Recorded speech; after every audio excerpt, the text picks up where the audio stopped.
É sim um assunto muito batido, mas de tempo em tempo, o governo norte-americano revela novos documentos e, em alguns casos, chega a confirmar informações que outrora haviam sido dadas como teorias da conspiração.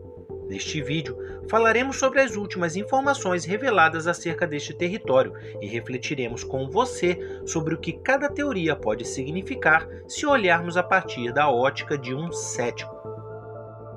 Vem comigo?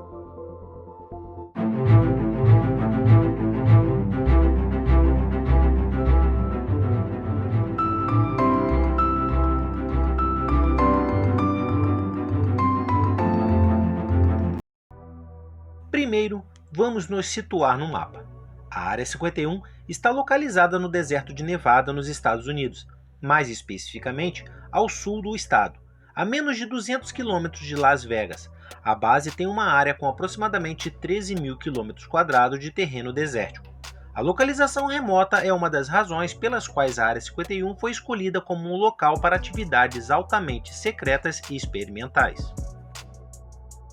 Sua proximidade com Las Vegas facilita o acesso para o pessoal autorizado, enquanto uma vasta extensão de terras desabitadas ao redor ajuda a manter a privacidade e o sigilo das operações que ocorrem lá. Essa localização isolada contribuiu para o mistério e a aura de segredo que cercam a Área 51.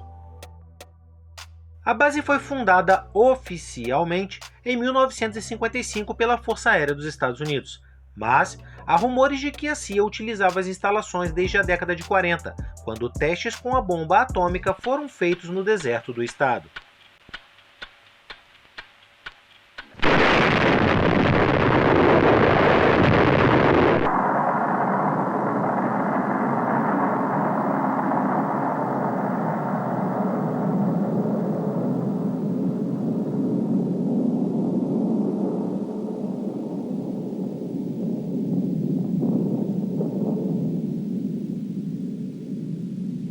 Originalmente, a base era conhecida como Waterton Strip e fazia parte do projeto de teste de aeronaves secretas experimentais da CIA.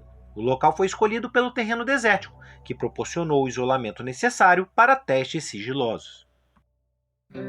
A principal missão da Área 51 durante seus primeiros anos foi o desenvolvimento e os testes do avião espião U-2. Esta aeronave desempenhou um papel crucial na coleta de informações de inteligência sobre a União Soviética e outras nações inimigas durante a Guerra Fria. Voando a altitudes extremamente elevadas, o U-2 era praticamente inatingível pelos radares de sua época. Durante a Guerra Fria, a Área 51 operava sob sigilo absoluto. O governo dos Estados Unidos não reconhecia oficialmente a existência da base e qualquer informação sobre suas atividades era rapidamente ocultada. Esse nível extremo de segredo ajudou a criar essa aura de mistério em torno da Área 51 e alimentou teorias da conspiração sobre o que realmente estava acontecendo lá. Por muito tempo, esse questionamento não foi tão popular, até que, em novembro de 1989, um homem chamado Robert Scott Lazar apareceu em uma entrevista especial com o repórter investigativo George Knapp, na estação de televisão Kayla's de Las Vegas.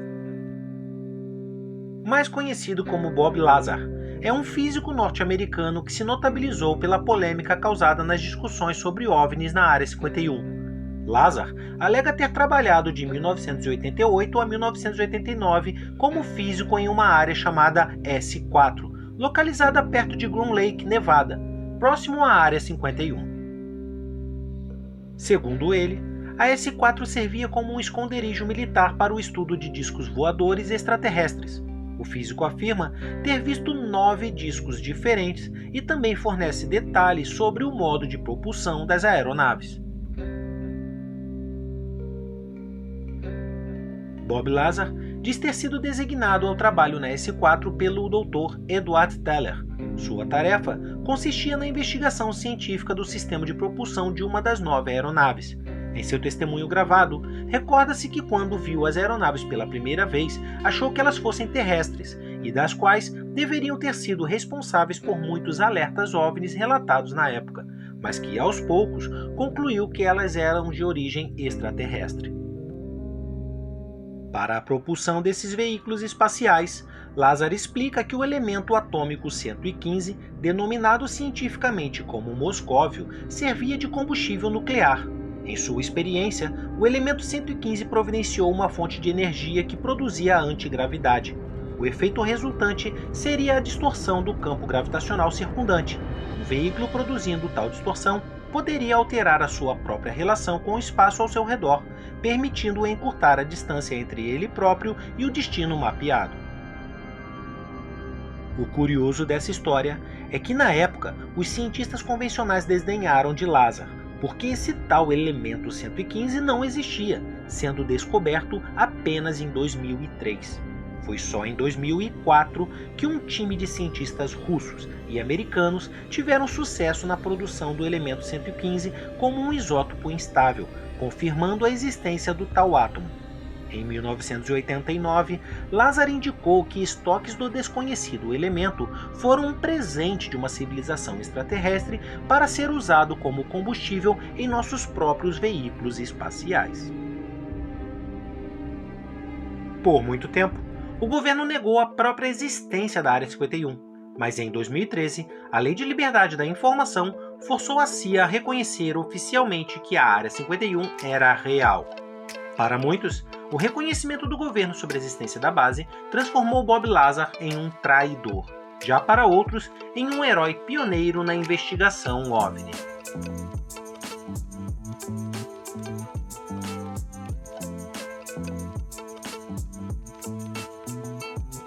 No entanto, o governo continuou negando as declarações de Bob Lazar, incluindo o fato dele ter trabalhado na base.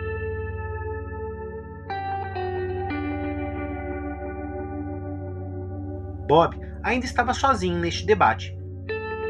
Até que um dia, o ex-piloto David Fuhrhoff, que trabalhou na Área 51, assistiu ao relato de Bob Lazar na televisão. Para David, a precisão como Lazar descrevia cada ponto da base era algo que poucos poderiam fazer. Em sua entrevista, Lazar explicou como chegavam e eram transportados dentro das instalações. Segundo ele, militares e cientistas pegavam o mesmo voo. O avião tinha suas janelas lacradas, impedindo a visão dos passageiros. Após desembarcarem na base, militares entravam em um ônibus e cientistas em outro, que por sua vez também tinham as janelas veladas. É a partir daí que o capitão David Fuhrhoff não pode mais confirmar os relatos de Lazar. Segundo o capitão, os militares não mantinham contato com os cientistas, exceto durante o voo. Uma das teorias conspiratórias mais persistentes é a ideia de que a Área 51 abriga tecnologia extraterrestre ou naves capturadas. Afirma-se que o governo dos Estados Unidos estariam conduzindo pesquisas secretas sobre esses artefatos e algumas pessoas acreditam que os avanços tecnológicos, como fibra ótica e raio laser, vieram de engenharia reversa de naves espaciais e que o setor responsável seria o mencionado por Bob Lazar.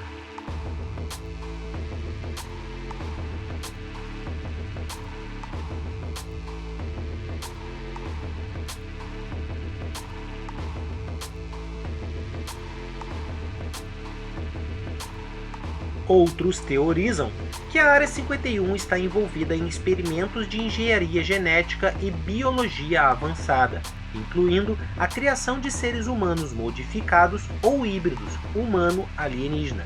Para esses experimentos, os cientistas da base utilizaram alienígenas que foram resgatados de uma queda de OVNI em Roswell, no fim da década de 40. Teóricos sugerem que a autópsia de corpos de extraterrestres foram realizadas na Área 51. Esses relatos baseiam-se em declarações de testemunhas oculares não identificadas, que afirmam ter trabalhado na base e testemunhado tais procedimentos.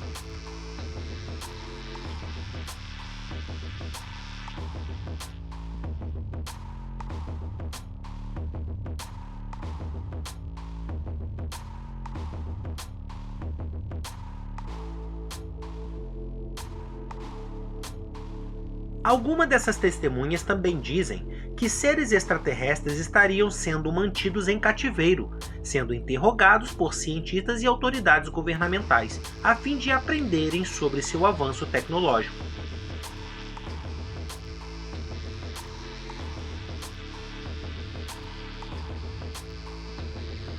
Outros teóricos acreditam que a Área 51 pode estar envolvida em experimentos com portais interdimensionais,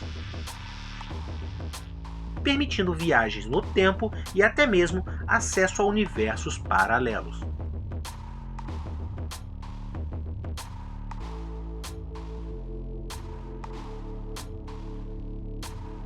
Além das declarações feitas por supostos funcionários da base, moradores de regiões próximas também começaram a dar entrevistas falando sobre avistamentos aéreos extraordinários.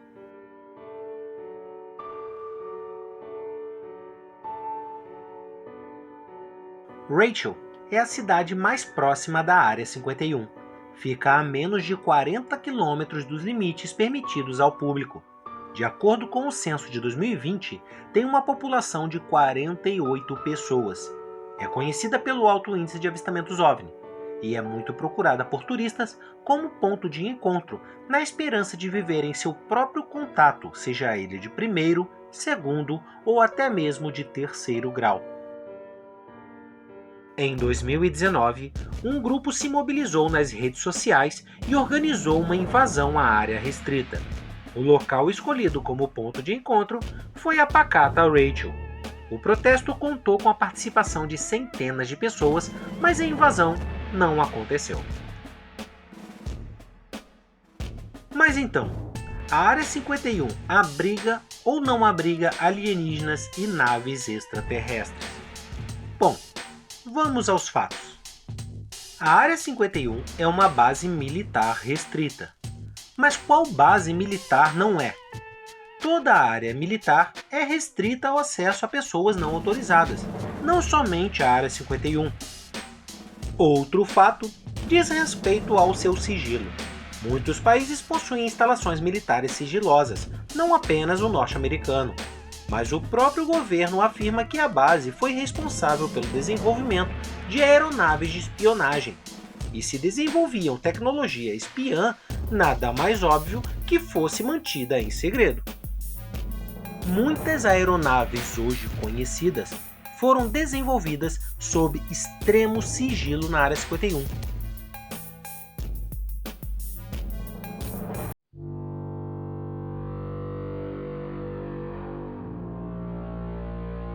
Os helicópteros utilizados na operação que capturou Osama Bin Laden, por exemplo, também foram desenvolvidos lá.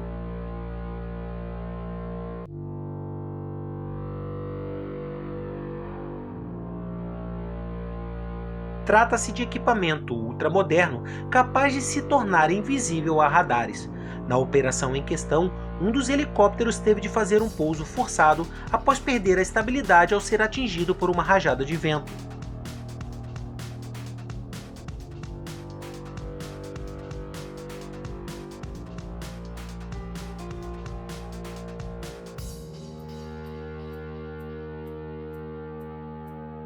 Antes da partida, os militares explodiram a aeronave avariada para que não fosse recolhida por grupos locais e tivesse sua tecnologia estudada e posteriormente replicada.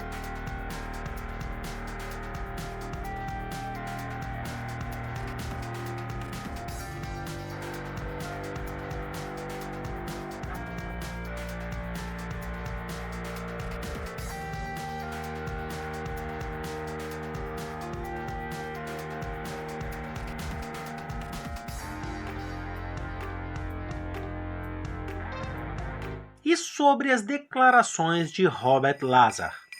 Se olharmos do ponto de vista prático, assumindo que ele de fato participou do desenvolvimento de tecnologia militar, ele não nos prova a existência de vida extraterrestre na base, apenas que o governo é portador de uma tecnologia mais avançada que as que o público em geral tem acesso. Em seu próprio relato, ele afirma que todo desenvolvimento tecnológico é separado por setores e, por esse motivo, ninguém que trabalha lá sabe de fato que tipo de equipamento estão ajudando a desenvolver. Se analisarmos este último ponto com frieza, fica ainda menos provável que ele tenha obtido informações conclusivas, até porque ele diz ter trabalhado na Área 51 de 1988 a 1989, Esse breve período não daria mais acesso do que o poder de um estagiário. E sobre os avistamentos testemunhados pelos moradores da pequena Rachel? Pensem comigo. Você conhece alguma cidade do interior do estado onde mora? Aquela cidade pequena, com pouco acesso à modernidade?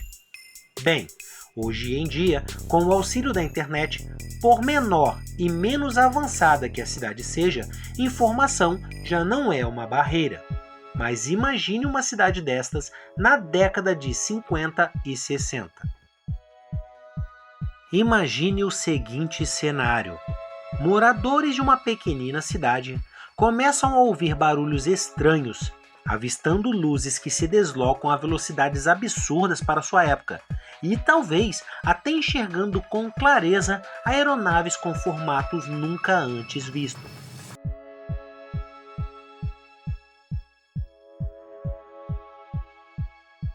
Adicione tudo isso à receita e pense você, como um morador local, tendo esse tipo de avistamento nas décadas de 70, 60 e até a década de 50.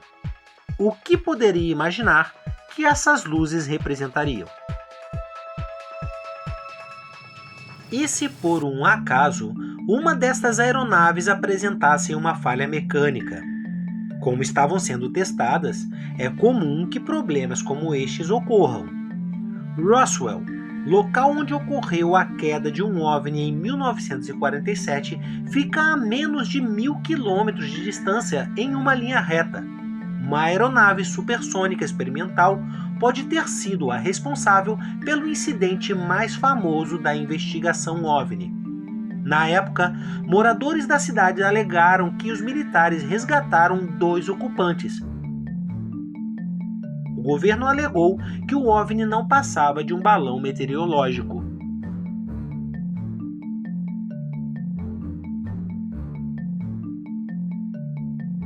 E que não resgataram tripulantes, sim bonecos de testes de impacto. Mas, se fosse uma aeronave militar, por que o governo omitiria tal informação? Bem, segundo o engenheiro Thornton Barnes, que trabalhou na Área 51 durante a Guerra Fria, diz que durante o período que esteve designado ao local, nem mesmo sua família sabia onde ele estava e nem o que fazia durante seu horário de trabalho. Se a base era secreta e os testes também, é óbvio que o governo negaria tudo, deixando o imaginário popular ganhar asas. Em 2009, Barnes deu uma entrevista para um jornal local, e nessa entrevista ele afirma que na base ainda existem várias aeronaves que não vieram a público, mas que todas foram construídas por seres humanos. Ainda segundo ele, trabalhar na Área 51 foi o trabalho mais tedioso que teve em toda a sua vida. Até a data que este vídeo foi gravado, nenhuma nova revelação foi feita.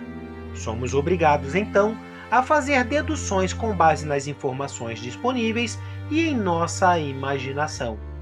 Contudo, não estamos discutindo aqui a existência ou não de vida extraterrestre.